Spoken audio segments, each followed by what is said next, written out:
Rollin Stanley joined the City of Calgary this past June as the General Manager for Planning, Development and Assessment. He brings to his role a wealth of experience in strategic urban growth, department leadership, and community and stakeholder partnerships. Among the experiences that Rollin brings is his commitment to sustainability, his drive to preserve that which is really great, and change what needs improvement.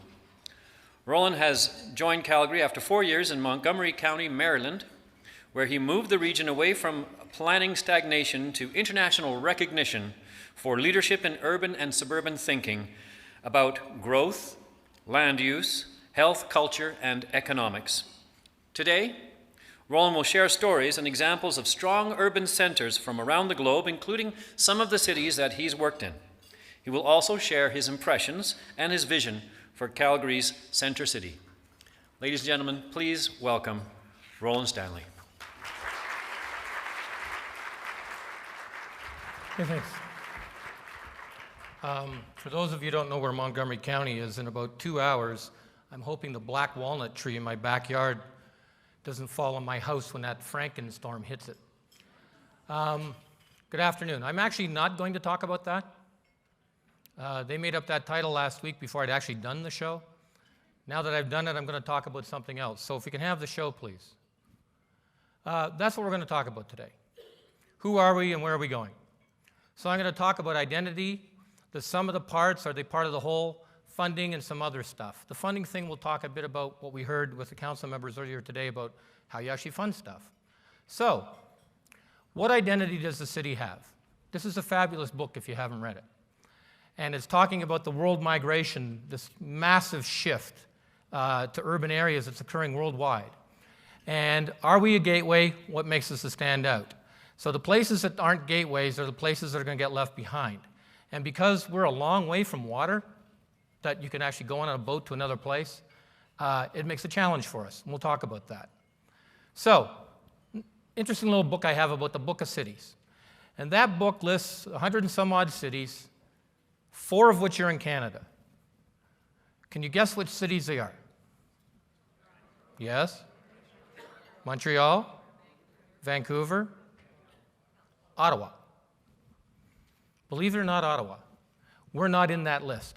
We should be in that list, and as we think about what our identity is, we should be working to get on that list. So, I'm going to talk about a few cities that are on the list. Ones you may not have thought of. I'm going to talk about Valencia. Anybody know where Valencia is, right? It's in Spain. Wasn't doing too much 20 years ago, but look at it today. You've seen the eye, their light rail, and every year they host the Spanish Grand Prix, which is the largest sporting event in the world, next to the Olympics. And it's just blossomed what happens in Valencia. They found the money to transform that community. They now have an identity, even though just up the coast is Barcelona, which is the bigger fish. Seoul, Korea. See that on the left? That used to be an expressway that they buried over a waterway. They're trying to remake the city because people have always thought the city is as gray as a parking garage and cleaner than a living room. That's what people thought of Seoul. They changed their identity by investing in infrastructure, and they're becoming rapidly the Asian Vancouver. Bordeaux, it's a river city in France. Spectacular things that they've done. And they don't want to be a conglomeration of their suburbs. For good reason.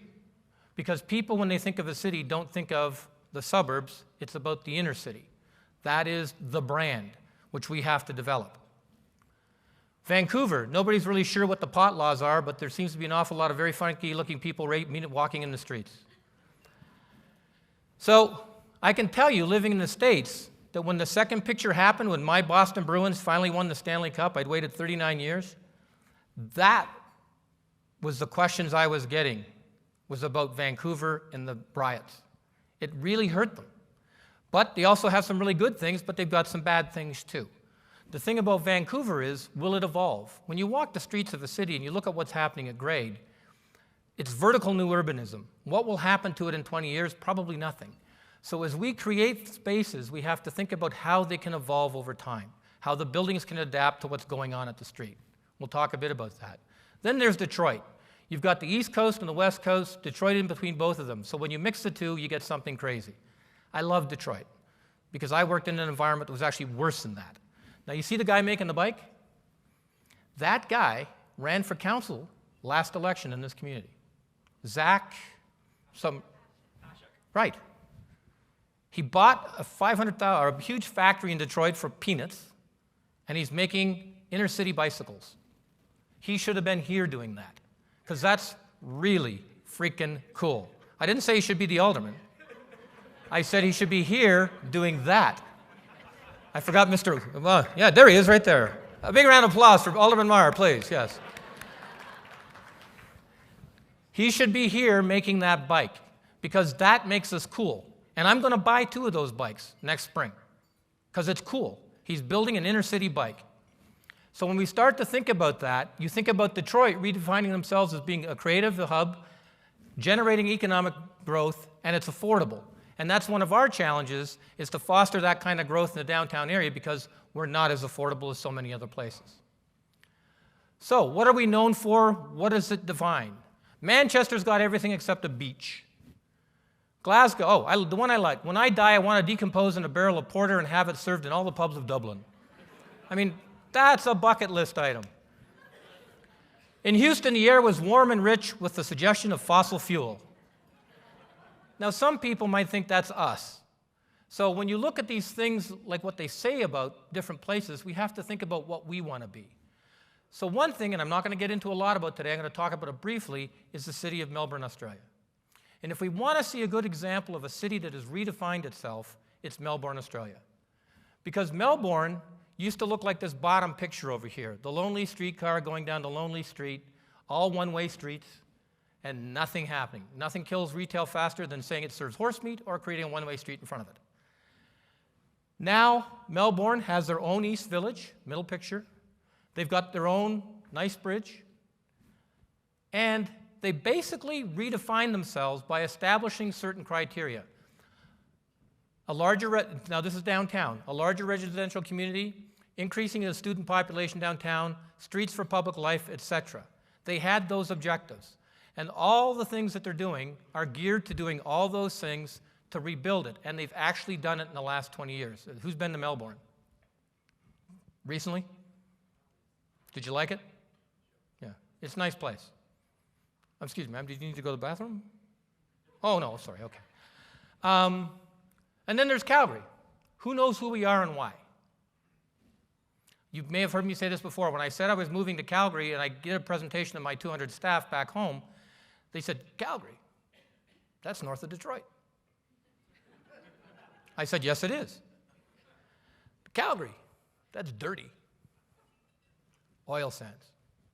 And so we have to be very careful about how we redefine ourselves, with particularly the downtown area, to try and get our brand out there that people will be attracted to, because as you may have heard the mayor speak this morning or earlier about the need to bring new people into the community. So some of the parts are part of the whole. So I took these pictures late last night from the central area, or what do we call the plan? Center City Plan.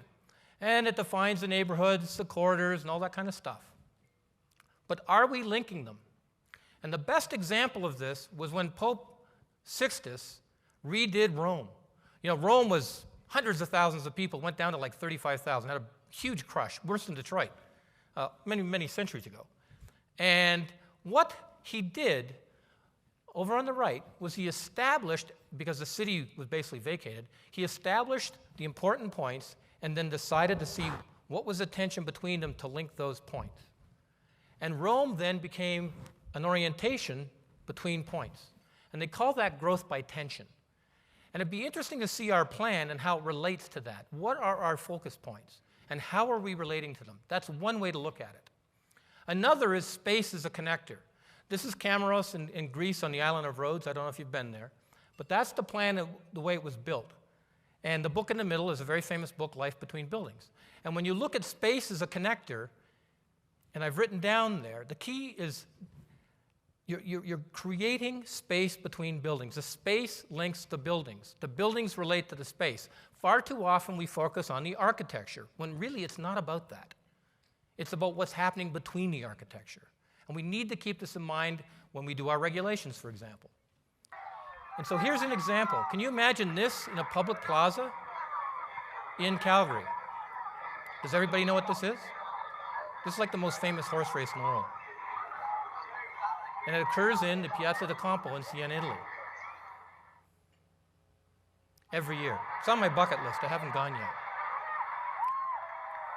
But look at how that square functions, and go to YouTube and see what happens when the horses aren't going there. It's a very adaptable space where lots goes on.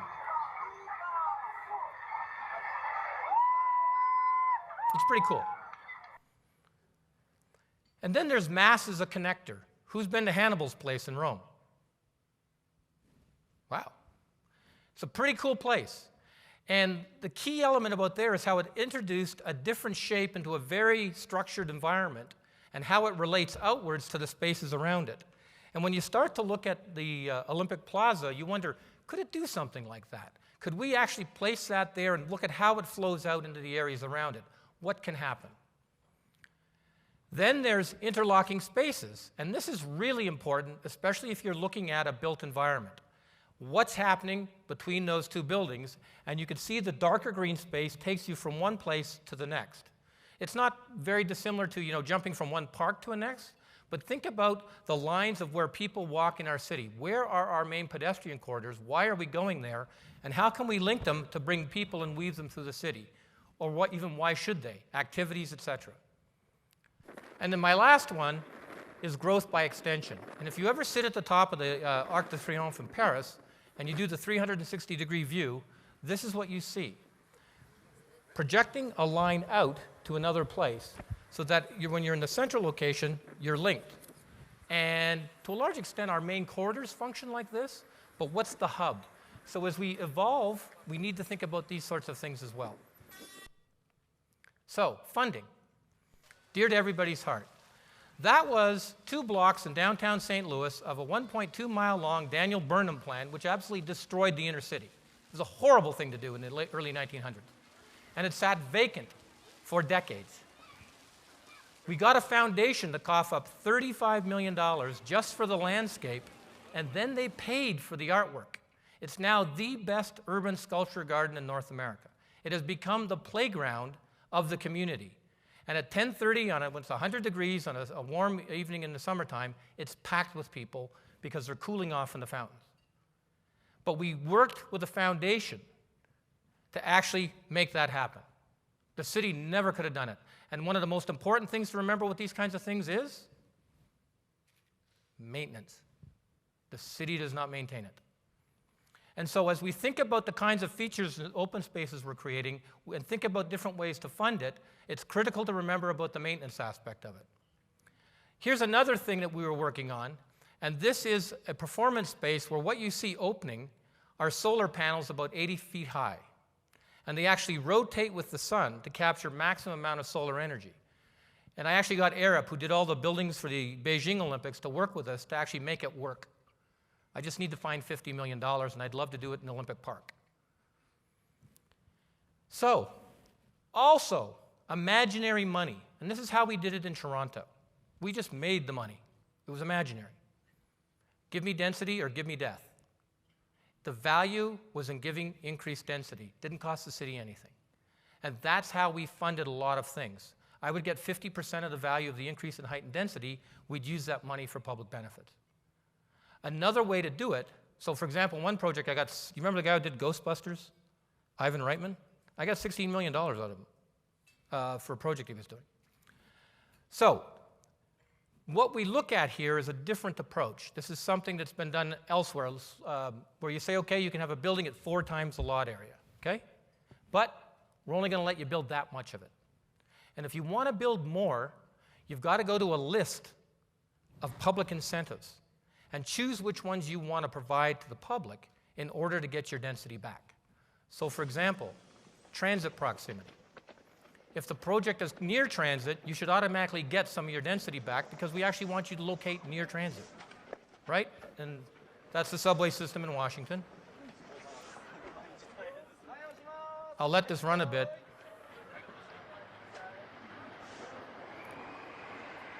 They do have white gloves on, by the way. I don't know if you noticed that.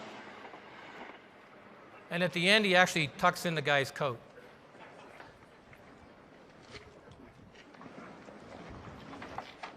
Mac, I took this picture on the West LRT this morning.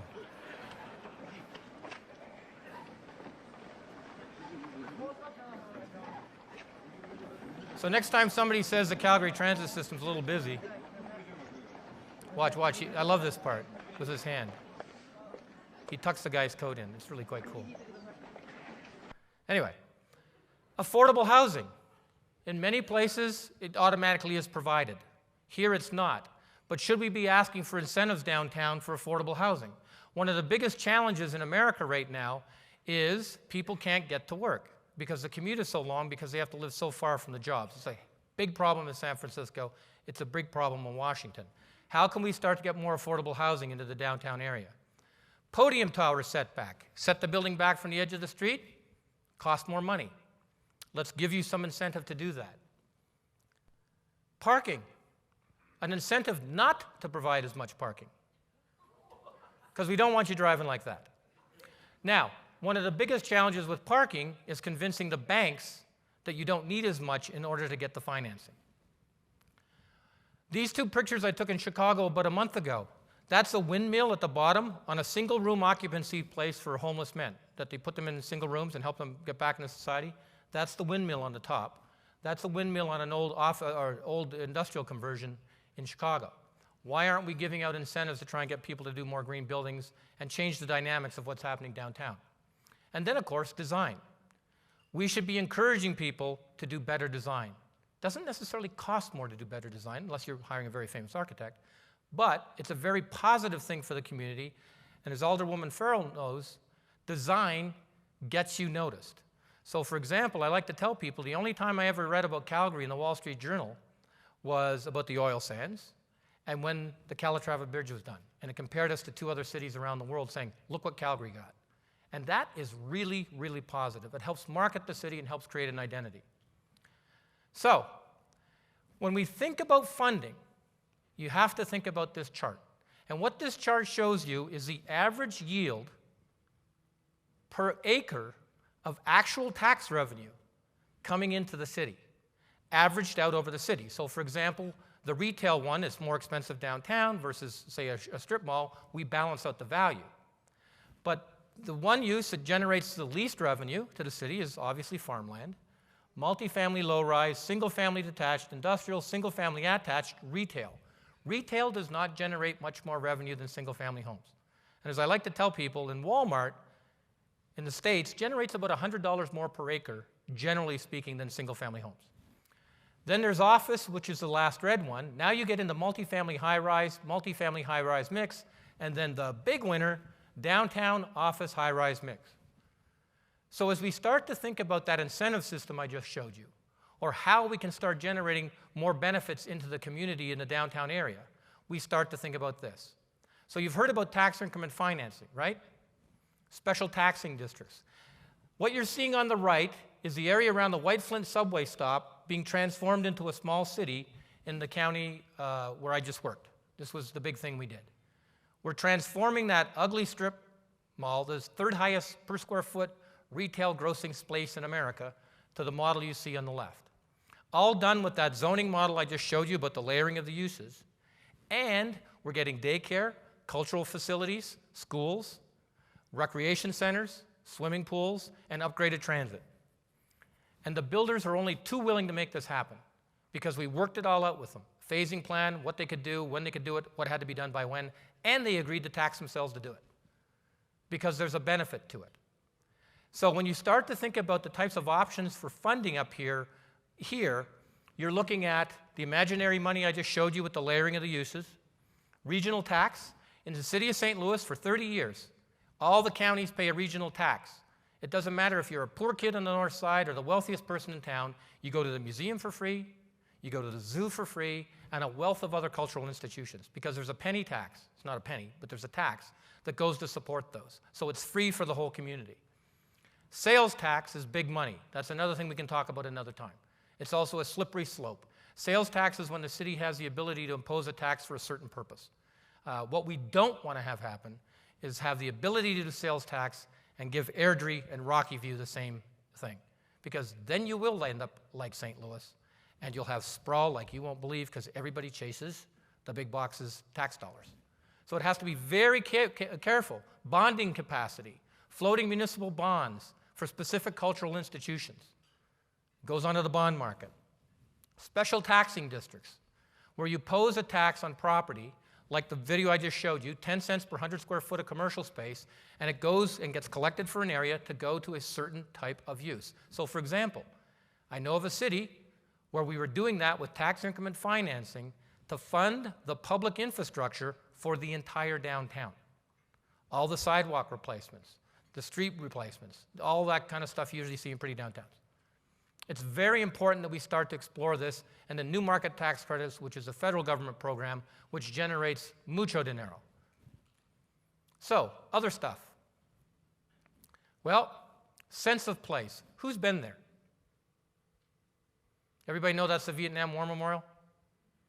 Okay? It's not about the design.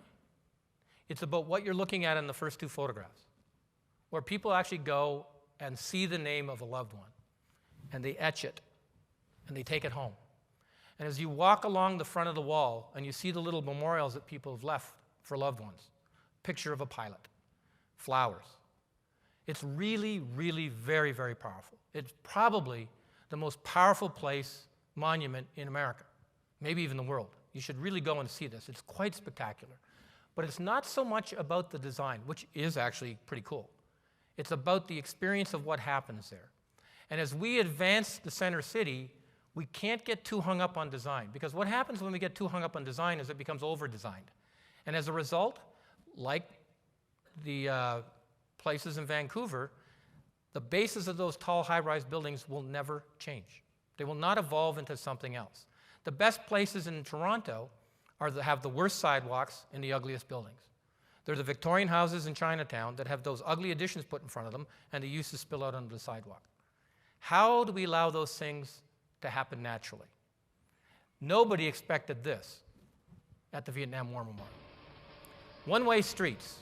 Most people view one-way streets like this video.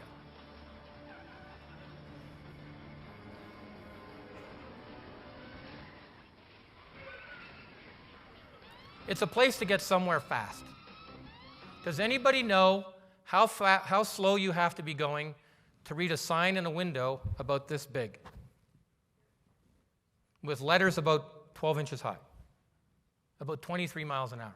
About the same speed you have to be going if you need to make eye contact with a pedestrian. And if you can't make eye contact with a pedestrian and you're in a pedestrian area, you're probably driving too fast. So when I showed you that white Flint thing with the computer rendering, when we had the public meeting, a man showed up in a wheelchair and testified to the council that he had been hit by a car in his wheelchair crossing that road. Man, that was like, it clinched the deal for us. Council couldn't say no to that. So when we think about downtown, and by the way, that's a great book that dispels a lot of myths about traffic, parking, etc. When we think about downtown, we have to think about the streets, what they're doing, what's their purpose. Believe me, friend, if you're driving more these days and enjoying it less, come to Rochester. Here, driving is the positive pleasure it ought to be everywhere. What's more, there's plenty of convenient parking space, thanks to more community planning for the years ahead, and the building of self-liquidating municipal parking units. Now, I don't know about you, but I don't want to park in a self-liquidating parking unit. But that was Rochester in 1964. Anybody been to Rochester recently? Plenty of parking in Rochester. Parking isn't necessarily what you want. And I know somebody's going to quote me in the paper tomorrow or something about this. It really isn't. And Calgary's done such a terrific job with the public transit. Really is amazing. I mean, America is struggling to achieve what Calgary has done. You go 8 miles out of town and you see a streetcar? I mean, that doesn't happen in most places. We have to be careful with the pressure and the demands for parking. Now on one of the major arterial roads leading out of the center of Copenhagen. And it used to be a 4-lane road with buses and traffic congestion and lorries and the whole hula hoop. Now it has been reconfigured. They have taken lanes from the automobile traffic and given them to the bicyclists and given them to a more smooth traffic system. So here you have the bicycle lanes. When you have space, you can make parking, but you will make little islands so that you can narrow the gap you have to walk when you have to cross the street. You have a median, and then you have a line in the other direction, and the furthest away you have a bus lane, which leads up to the bus stop over there. So when the bus stops, and there's a bus coming now, it can just go into the side. And we all know where that is, right? It's Denmark, Copenhagen. And so Copenhagen has been on over a 10-year plan to reduce parking downtown, do that to their streets, and incrementally implement it. And I think it snows in Copenhagen. Just saying. And then, when you think about the spaces we create downtown, we have to start to think about having some fun. So this is what I would like to see at the new music building.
Did we do that in Calgary?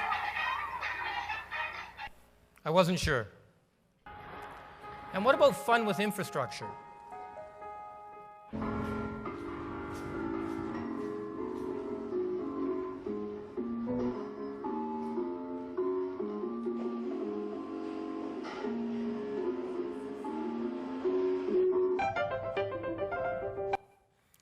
Volkswagen did that, the fun theory. So when we start to think about what we're investing in, we have to think about making it fun. And we have to make the spaces available so that they can be programmed to have that kind of fun. So conclusion. You know your city's arrived when you get this. Well, come on, it's funnier than that. This opened up on Queen Street West, about 2 blocks from City Hall in Toronto in, I think, 1998. And you see right next to it the Atlas Machinery Company. I used to get my router bits there. It's now a Gap store. But through it all, the condom shack has remained, even though the street transformed. But when we start to think this was the cultural place where all the artists lived illegally in Toronto, and they made it so popular that they couldn't afford to live there anymore.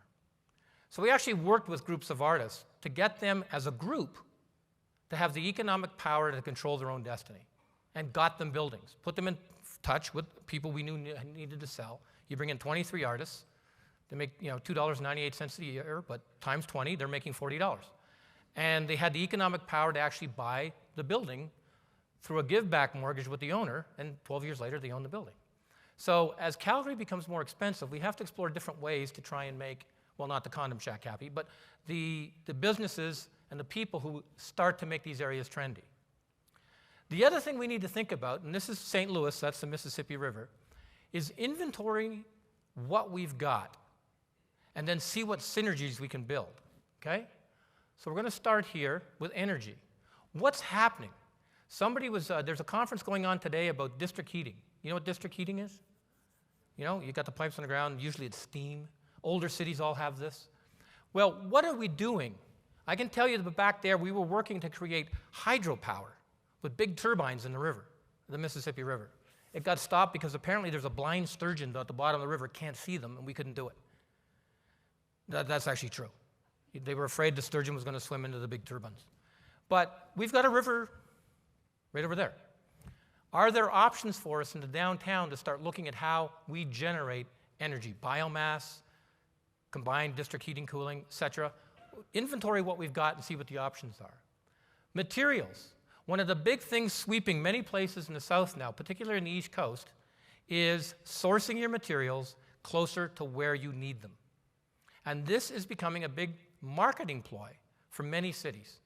And Lowe's and Home Depot are starting to advertise this in stores. This lumber is only from 200 miles away. It's just not farm to table, which I'll talk about in a minute. So this is actually pretty important if you're trying to become progressive. Food, farm to table. We got a lot of farms here, but not much of what we eat is actually generated from this area. And this is true across the United States. Do you know what the biggest crop is in the United States? No. Fescue. Lawns. 33% more land is under lawns than is under corn. And it's mowed by vehicles that get worse gas mileage than a Hummer and pollute terribly. And we're doing a bit of that now ourselves, too, as we grow further and further out. So when we start to think about food and how we use our land, community gardens are springing up all over the place.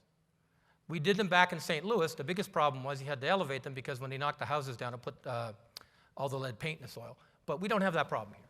So we have to think about where we're getting our food from and how it blends into the bigger mix. Economy.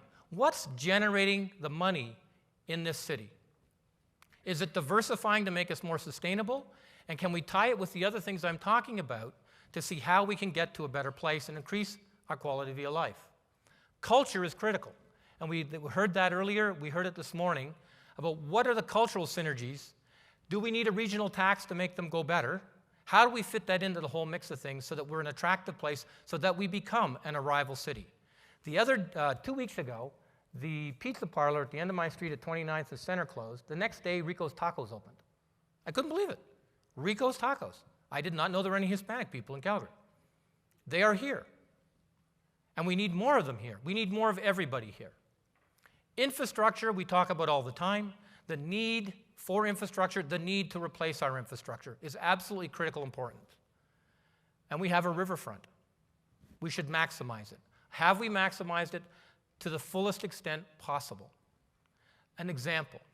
You've seen the Gateway Arch in St. Louis, and it sits on a chunk of land 1.25 miles long, and the emergency people put 1,142-inch high, 10.5-inch wide bollards right down the front of it so nobody in a 3.5-ton truck could get in there loaded with explosives.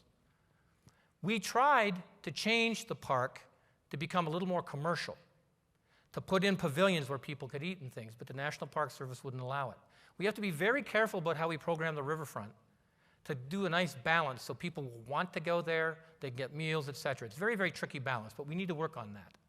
And then knowledge. You heard me mention that Melbourne, a big thing to get student housing downtown. Who's ever been to Phoenix? Does anybody actually like Phoenix? Mac, I know you go there a lot. Oh, he goes to Scottsdale. Excuse me. Phoenix is hell at 120 degrees. Let's be honest. It's a horrible place. And they are trying to transform their downtown by doing two main things. One, put public transit down there, light rail. And two, get the University of Arizona to start putting more facilities downtown. Who's the largest landowner in the city of Toronto? University of Toronto. And when you look at what the universities can do to the downtowns, it's quite dramatic. And we need to think about that and how we relate that to what we're doing. This is very important. Wouldn't be the same, would it? It was supposed to last, what, 50 years or something? We should keep this in mind when we think about moving forward. There is no no. There is only yes. We just have to figure out a way to get there. That said,